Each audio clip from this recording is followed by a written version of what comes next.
My name is Dale Cooper. No, not that Dale Cooper. Though I get that joke more than you'd think, especially since moving out here to the Midwest. I'm a long-haul trucker, and for the last 6 years, Ohio has been my home base. Not by choice exactly. It's where the dispatch office for Continental Freight is located, and Continental Freight is where the steady paychecks come from. Don't get me wrong, Ohio's fine. It's got its charms, I guess. Rolling hills, surprisingly dense forests in places, and more cornfields than you can shake a stick at. But it also has a certain emptiness. A vastness that can get under your skin, especially when you spend your nights staring out at the endless black ribbon of highway unspooling in front of you. I drive a Freightliner Cascadia, a beast of a machine. She's got a sleeper cab that's basically a tiny apartment on wheels, a bed, a mini fridge, a microwave, even a small TV that mostly picks up static out in the boonies. She's my home away from home. And I've probably spent more time in this cab than I have in any actual house in the last decade. I've got her decked out with the usual trucker stuffing. CB radio, though hardly anyone uses them anymore, GPS, a dashcam company policy, but also useful, for reasons I'll get taught, and a collection of chipped coffee mugs that have seen better days. My routes vary, but they mostly keep me within the state. Ohio's a major transportation hub. Believe it or not. Everything from agricultural products to manufactured goods gets trucked through here. I've hauled it all: crates of apples, pallets of car parts, rolls of steel, even, on one memorable occasion, a giant inflatable gorilla for a car dealership promotion. That one got me some strange looks. Let me tell you, the long hours and the solitude can get to you. Some guys listen to audiobooks, podcasts, anything to break the silence. I prefer the hum of the engine, the rumble of the tires on the asphalt, the occasional crackle of the CB as someone tries to raise a ghost on Channel 19. It's a lonely life, but it's a living. And for a long time it was uneventful. That's the word I'd use. Uneventful. Until it wasn't. It started subtly. Little things. Victims were apparently eaten. Things I could dismiss as tricks of the light, fatigue-induced hallucinations, or just the general weirdness that you're bound to encounter when you spend enough time on the road. A flicker of movement in the periphery, just at the edge of the headlight's reach. A shape in the fog that didn't quite resolve itself, even as I strained to see. The feeling of being watched, even when I knew there wasn't another soul for miles. I chalked up to stress, mostly. The deadlines are tight, the dispatchers are demanding, and the roads themselves can be treacherous, especially in the winter. Ohio winters are brutal. Black ice, white-heart blizzards, and the constant threat of getting stranded in the middle of nowhere. So, yeah, stress. That had to be it. But the little things started to accumulate. One night, I was driving down I-70, heading east towards Columbus. It was late, probably around 2 a.m., and the road was completely deserted. The only light came from my headlights and the pale glow of the moon, which was half hidden behind a layer of scudding clouds. The radio was just spitting static, apparently eaten, so I switched it off. I was about halfway through a particularly long stretch of nothing, just fields and the occasional dark farmhouse in the distance, when I saw it. A figure standing on the side of the road. At first, I thought it was a deer or maybe a stray dog. But as I got closer, I realized it was too tall, tug upright. It was a person. Or, at least, it looked like a person. It was tall and thin, almost impossibly so, and it was wearing what looked like a long, dark coat. I couldn't see its face. It was obscured by the shadows and the angle of the headlights. But I could feel its eyes on me. I swear I could. I slowed down instinctively, not because I wanted to stop, but because I was frozen. A primal fear had gripped me, a cold dread that seeped into my bones. My hands were clammy on the wheel. My heart was hammering in my chest. As I drew closer, the figure didn't move. It just stood there, on the shoulder of the road, watching me. And then, just as I was about to pass it, it raised one arm, slowly, deliberately. I didn't see a hand. I saw something else, something long and pale and wrong. It looked like a branch, or a bone, or maybe a twisted piece of metal. It wasn't human. I can say that with absolute certainty. It wasn't human. I slammed on the accelerator, my foot hitting the pedal with a force that surprised even me. The truck roared, the tires squealed, and I shot past the figure, leaving it behind in the darkness. I didn't look back. I didn't want to see what it was. I drove for another hour without stopping, my hands shaking, my mind racing. I kept telling myself it was a hallucination, a trick of the light, anything but what I thought it was. But deep down, I knew. I knew I had seen something unnatural, something that shouldn't exist. That was the first incident. The first time I realized that the emptiness of Ohio held something more than just cornfields and truck stops. It held something else, something dark and ancient and waiting. After that night, things got stranger. I started seeing things more frequently. Not always the same figure, but others. Shapes in the fog that seemed to shift and change as I watched them. Lights in the sky that moved in ways that defied physics. And always, that feeling of being watched, of being hunted. I started documenting it, at first just in a notebook, jotting down the date, time, location, and a brief description of what I saw. Then I started using the dash cam. I'd review the footage later, looking for any evidence, any proof that I wasn't going crazy. Most of the time, the footage was inconclusive. Blurry shapes, strange lights, things that could be explained away as reflections or camera glitches. But sometimes I'd catch something that made my blood run cold. One night, I was driving through a particularly dense stretch of forest in southern Ohio. It was raining a steady, relentless downpour that made visibility almost impossible. The wipers were working overtime, but they could barely keep up with the deluge. I was navigating a winding, two-lane road, taking it slow because of the conditions. Suddenly, something darted out in front of the truck. I slammed on the brakes, the tires locking up, the truck skidding on the wet pavement.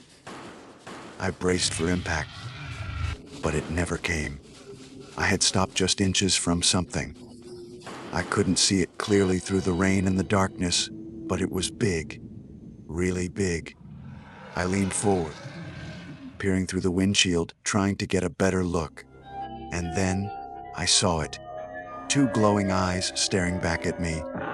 They were huge, round, and yellow, and they seemed to radiate an unnatural light. I sat there, frozen, staring into those eyes. I don't know how long I stayed like that. Minutes, maybe hours. It felt like an eternity. Then the eyes blinked, slowly, deliberately, and then they were gone. I reversed slowly, then turned the wheel and sped away. When I got back to my cab, I rewatched the camera footage. The figure was visible for half a second. It had a dog-like head, but the body of a bear, but bipedal. I didn't sleep that night.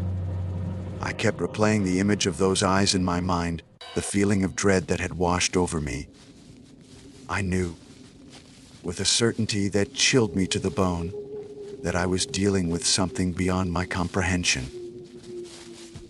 Something that was not of this world, and it was out there, in the darkness, waiting for me. The long haul had just begun. The incident with the creature, I started calling it Dog the Bear, in my notes. for lack of a better term, left me shaken. I considered quitting. Seriously considered it. Hanging up my keys, finding a desk job somewhere, anywhere, as far away from the open road as possible. But where would I go? What would I do? Trucking was all I knew. And to be honest, a part of me, a small, morbidly curious part, wanted to know more, wanted to understand what I was seeing. So, I kept driving. But I wasn't the same. I was hyper-aware, constantly scanning the roadsides, the tree lines, the sky. Every shadow seemed to hold a potential threat. Every flicker of movement sent a jolt of adrenaline through me. I started avoiding the back roads as much as possible, sticking to the major interstates, even if it added hours to my routes. The relative safety of other vehicles around, even if they were just oblivious commuters, was a small comfort. I also started paying more attention to the CB radio. Like I said, it's mostly dead air these days, replaced by cell phones and satellite communication. But there's still a small, dedicated community of old-timers who use it, mostly to swap stories, complain about traffic, or share weather reports. I figured, maybe, just maybe, someone else out there had seen something similar. I started leaving the radio on, scanning through the channels, listening for anything that sounded out of the ordinary. Most of it was just static and the usual trucker chatter. But then, one night, I heard something. I was on I-75, heading south towards Cincinnati. It was another one of those pitch-black Ohio nights, the kind where the darkness seems to press in on you, suffocating you. The only sound was the hum of the engine and the rhythmic swish of the wipers. Suddenly, a voice crackled over the CB. It was weak, distorted, barely audible above the static. But it was there. Anyone out there? The voice whispered. I grabbed the mic. "This is Kyla Delta Niner 214, I said, using my call sign. "I hear you. What's your location?" There was a long pause filled only with static. Then, the voice came back, even weaker than before. "At Route 35 near something not right. 35. That was a notoriously desolate stretch of road, winding through the Appalachian foothills. It was known for its sharp curves, steep drop-offs, and lack of cell service. I'd avoided it ever since the dog-bear incident. "What's not right?" I asked, my voice trembling slightly. "What are you seeing?" Another long pause. Then, a garbled mess of words, almost unintelligible. I could make out a few phrasing. "Ib shadows moving eyes in the treesk." My blood ran cold. It sounded familiar. Too familiar. "Are you okay?" I asked, my grip tightening on the mic. "Do you need help?" Silence. Then a single, chilling word. "Upcoming." And then, nothing. Just static. I tried to raise the driver again, calling out his location, asking if he was all right. But there was no response. I tried for a good half hour, switching channels, hoping to catch him on a different frequency. But it was no use. He was gone. I reported the incident to the state police, giving them the location and the details of the conversation. They took my statement, but I could tell they were skeptical. They probably thought I was just another lonely trucker, making up stories to pass the time. But I knew what I heard, and I knew that driver, whoever he was in trouble. Serious trouble. The incident on the CB fueled my obsession. I started spending my off hours researching local folklore, legends, anything that might shed some light on what I was experiencing. I scoured online forums, visited small-town libraries, even talked to some of the older residents in the areas I frequented. I discovered that Ohio has a rich history of strange occurrences. Tales of Bigfoot sightings, UFO encounters, mysterious creatures lurking in the woods. Most of it was dismissed as urban legends. Campfire stories were apparently eaten, But there were some recurring themes, some common threads that ran through the stories. One theme that kept popping up was the idea of thin places. Places where the veil between our world and another world was thin. Places where the boundaries blurred, apparently eaten, where the natural and the supernatural could collide. And many of these thin places were said to be located along old roads, forgotten highways, places where tragedy had occurred. Route 35, I discovered, was one such place. It had a long history of accidents, disappearances, and unexplained phenomena. Locals whispered about it, calling it the Devil's Highway, the road to nowhere. They said it was cursed, haunted, a place to be avoided at all costs. The more I learned, the more convinced I became that what I was seeing wasn't just random. It was connected. Connected to the land, to the history, to something older. Something that had been here long before the highways and the truck stops, long before the settlers and the farmers. I started carrying a small, digital voice recorder with me, in addition to the dash cam. I wanted to capture any sounds, any whispers, anything that might provide a clue.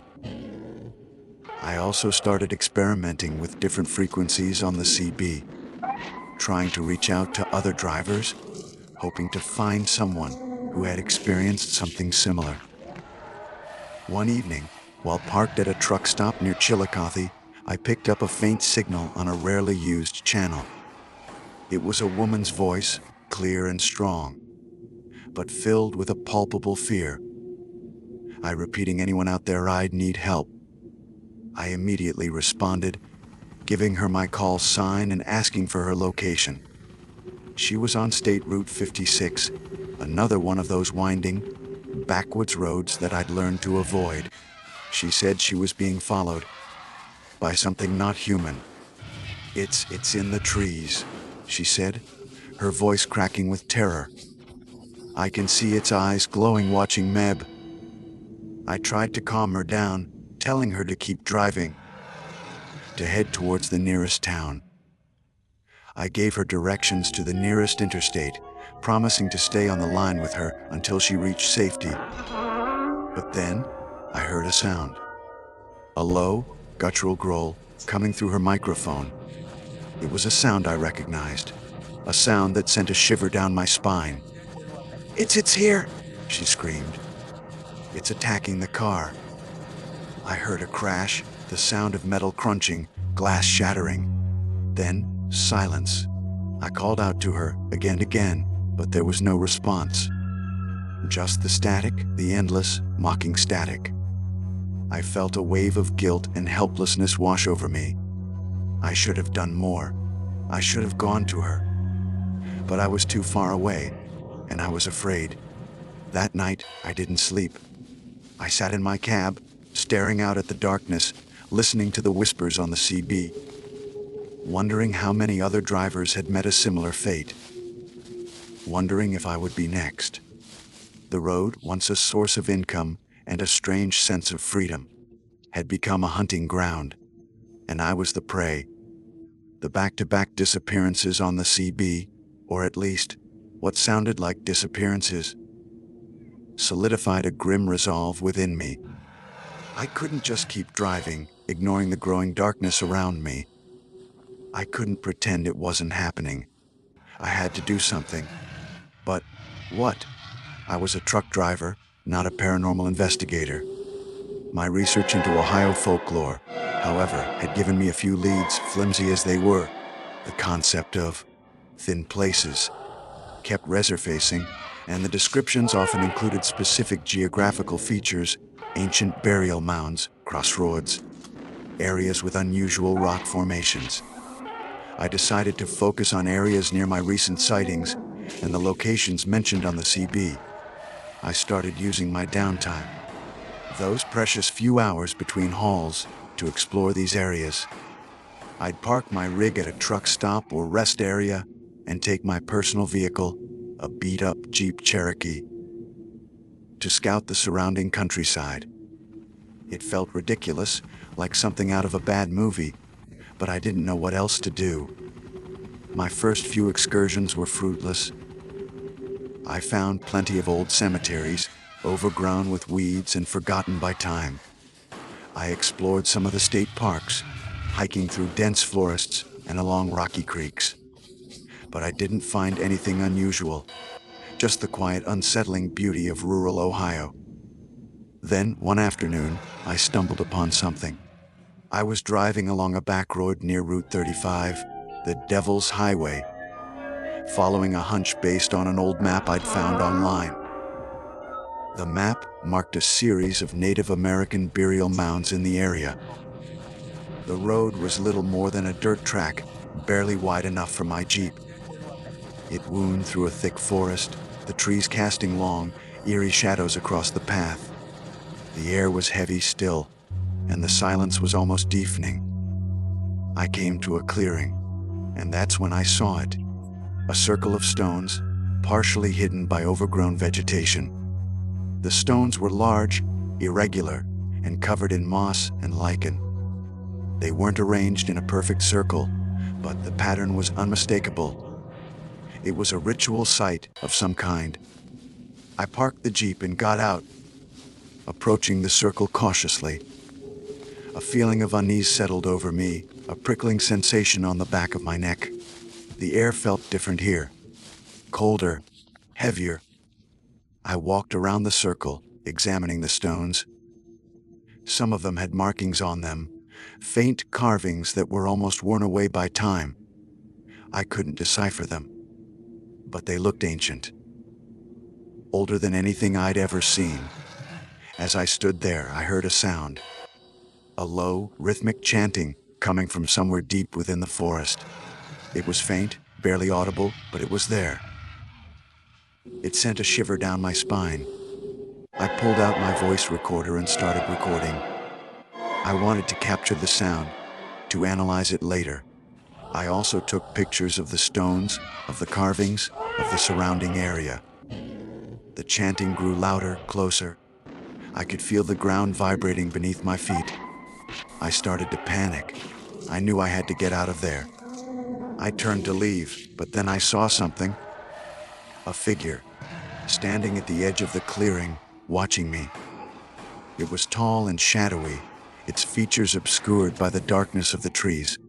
But I could see its eyes, glowing. Yellow eyes. I froze. It was the same eyes I had seen on the road, the eyes of the dog Bear. But this time it was different. It felt more powerful, more present. The chanting reached a crescendo. The ground shook violently. I felt a wave of nausea wash over me, a dizzying sensation that made me stumble. I turned and ran, scrambling back to the Jeep, fumbling with the keys. I started the engine, threw it into gear, and sped away, leaving the ritual site and the shadowy figure behind. I didn't stop driving until I reached the nearest town. I parked the Jeep in a well-lit parking lot, my hands shaking, my heart pounding. Later that night, back in my truck cab, I listened to the recording I had made. The chanting was clear, audible, and terrifying. It was a language I didn't recognize, but it sounded guttural, ancient, and filled with malice. I also reviewed the photos I had taken. Most of them were unremarkable, just pictures of old stones and trees. But one photo caught my attention. It was a close-up of one of the stones with carvings.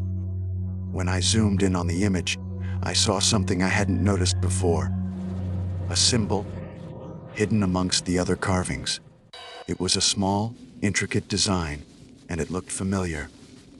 I spent hours researching the symbol, scouring online databases, looking through books on ancient cultures and mythology. Finally, I found it.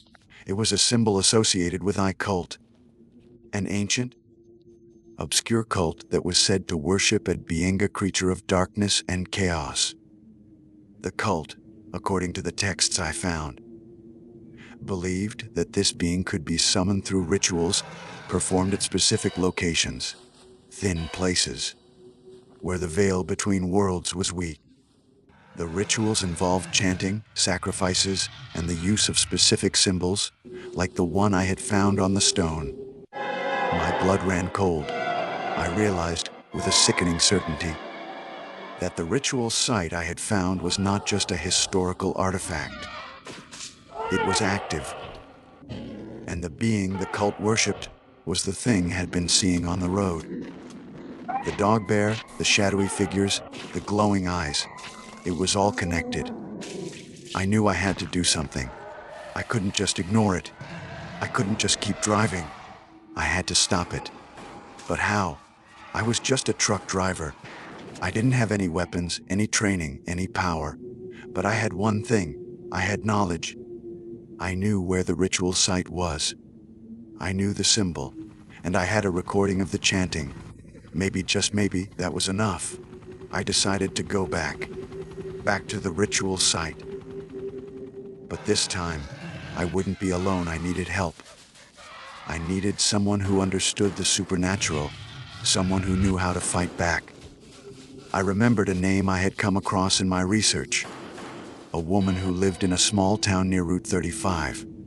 She was a local historian, a folklorist, and, according to some whispers, a practitioner of magic. Her name was Alara Vance. I found her address online and decided to pay her a visit. It was a long shot, I knew, but I had nowhere else to turn. The road had led me to this, and I had to follow it to the end, whatever that may be. My truck, loaded with mundane cargo, felt like a flimsy shield against the growing darkness. I needed something more, something ancient and powerful, to fight back against the horrors that lurked in the shadows of Ohio. Part 4, the cleansing. Finding Alara Vance's house wasn't easy. It was tucked away on a secluded dirt road, even more remote than the one leading to the ritual site. The house itself was old, a two-story farmhouse with peeling paint and a sagging porch. It looked like it had been there for centuries, weathered by countless Ohio winters. I parked my Jeep in the driveway, a sense of trepidation washing over me. I had no idea what to expect. Was this woman a real deal, a charlatan, or just a harmless eccentric? I knocked on the door, and after a moment, it creaked open. A woman stood there, silhouetted against the dim light of the interior. She was older than I expected, perhaps in her late 60s, with long, gray hair pulled back in a braid. Her eyes, though, were sharp and piercing, and they seemed to see right through me. "Can I help you?" she asked, her voice raspy but firm. "My name is Dale Cooper," I said, feeling a bit foolish. "I need your help. I found your name online." "I know this sounds crazy, but..." I trailed off, unsure how to explain everything. The dog bear, the ritual site, the chanting, the symbol, it all sounded insane. Even to me. Alara studied me for a moment, her gaze unwavering. Then, she stepped aside. "Come in, Mr. Cooper," she said. "I think you have a story to tell me." The inside of the house was even more cluttered than the outside. Bookshelves lined the walls, overflowing with dusty tomes. Strange artifacts and dried herbs hung from the ceiling. The air smelled of incense and something else, something earthy and ancient. I told her everything. I showed her the photos, played the recording of the chanting, described the symbol I had found. I held nothing back, pouring out the entire bizarre, terrifying story of the last few months. Alara listened patiently, without interruption. When I was finished, she sat in silence for a long time, her eyes closed, her fingers steepled in front of her. Finally, she spoke. "You've stumbled upon something very old, Mr. Cooper," she said. "Something very dark. The symbol you found, it's associated with a being known as the Gorostroka, a creature of chaos and shadow, a devourer of souls." My blood ran cold. The name, it sounded like the guttural chanting I had heard. "The ritual site you found, it's a gateway," Alara continued. A place where the Gorostroka can be summoned, or where its influence can seep into our world. The chanting you heard, it's a summoning ritual. But why me? I asked. Why is it targeting truckers? Why Ohio? Elara sighed. The Gorostroka is drawn to places of transition, of movement. Highways, crossroads, places where people are passing through, vulnerable. And Ohio has always been a crossroads. A place where different cultures, different energies collide. It's a fertile ground for unnatural things. So, what do? I asked, feeling a surge of desperation. How do we stop it? Elara looked at me, her eyes filled with a mixture of pity and determination. We cleanse the site, she said. We disrupt the ritual. We close the gateway. How? With a counter-ritual, she said. A ritual of banishment, of purification. It's dangerous, Mr. Cooper, very dangerous. The Gorostroka will not give up its hold easily. I swallowed hard. I'm ready, I said. I have to do this. I can't just keep driving. Elara nodded. We'll need supplies, she said. Herbs, crystals, specific tools. And we'll need to prepare. The ritual must be performed at a specific time, under a specific alignment of the stars. We spent the next 2 days preparing. Elara gathered the necessary materials, explaining their significance and purpose. She taught me the words of the counter-ritual, a series of chants and incantations in a language I didn't understand, but which resonated with a power that made my skin tingle. It was a mix of Latin, Old Norse, and some Native American words. We drove back to the ritual site on the third night, under a full moon. My truck, parked beside Elara's ancient Volvo, felt strangely out of place in this ancient, primal setting. The air was thick with anticipation, and the silence was punctuated by the distant howling of an owl. Elara laid out the materials in a specific pattern, creating a circle of protection around us. She lit candles and incense, the smoke filling the air with a pungent, earthy aroma. Then, we began the counter-ritual. Elara led the chanting, her voice strong and clear, echoing through the forest. I followed her lead, reciting the words as best as I could, feeling the power of the ritual building around us. As we chanted, the air grew colder. The wind picked up, whipping through the trees. I could feel the presence of the Gorostroka, a palpable sense of darkness and malice. Suddenly, the chanting from the depths of the forest started again. The same guttural sounds I had heard before. It was louder now, closer, and it was filled with rage. The ground began to shake. The trees swayed violently. I saw shadows moving in the periphery, flitting between the trees.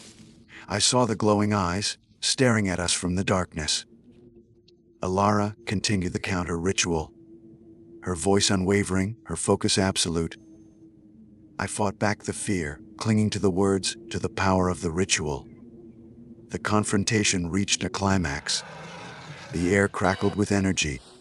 I felt a wave of pressure, a force trying to push us back, to break our circle. Then, with a final, powerful incantation, Elara raised her arms to the sky. A surge of energy erupted from the circle, a blinding flash of light that illuminated the entire clearing. The chanting stopped. The wind died down. The shadows retreated. The glowing eyes vanished. Silence. A profound, almost unbearable silence. We stood there, breathing heavily, our bodies trembling with exhaustion. The air slowly returned to normal, the feeling of oppression lifting. Elara looked at me, her face pale but resolute. "It's done," she said. "The gateway is closed. The Gorostroka is banished for now." "For now?" I asked. "These things, they never truly disappear," she said. "They linger, waiting for another opportunity, another weakness. But we've bought ourselves some time, and we've protected others." We packed up the materials, leaving the ritual site as we had found it. except for a faint scent of incense and a lingering sense of peace. I drove back to my truck, feeling a mixture of relief and emptiness. The ordeal was over, but the experience had changed me. I could no longer see the roads of Ohio in the same way. I knew what lurked in the shadows, what waited in the darkness. I continued driving, but I was no longer just a truck driver. I was a guardian, a protector of the highways, a witness to the unseen world. I kept the CB radio on, listening for whispers, for signs of trouble. I carried Ilara's instructions with me, ready to perform a smaller, less potent version of the cleansing ritual if needed. The cleansing removed its access point and its minions. It wouldn't be able to return for another 50 years. The long haul had ended, but a new journey had begun. A journey into the heart of the darkness. A journey to protect the innocent, to keep the monsters at bay. And I knew, with a certainty that chilled me to the bone, that I would never be truly alone on the road again. The darkness was always there, were apparently eaten, lurking just beyond the reach of the headlights, waiting for its chance to return. But now, I was ready.